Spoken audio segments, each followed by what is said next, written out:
నేను ఇక్కడికి కాళ్ళకి వాసర్ థెరపీ కోసం వచ్చాను అనమాట.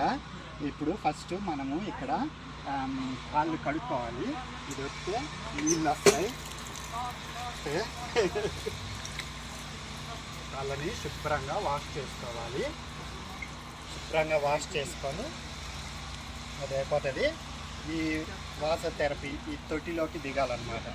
ఈ నీళ్ళన్నీ చాలా చల్లగా ఉంటాయి. ఓకే,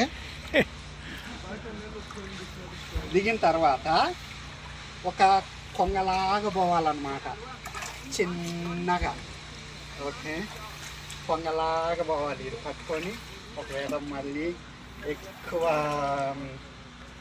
చల్లగా ఉంటాయి. భలే ఉంది కదా, కాళ్ళకి మంచి వాటర్ థెరపీ.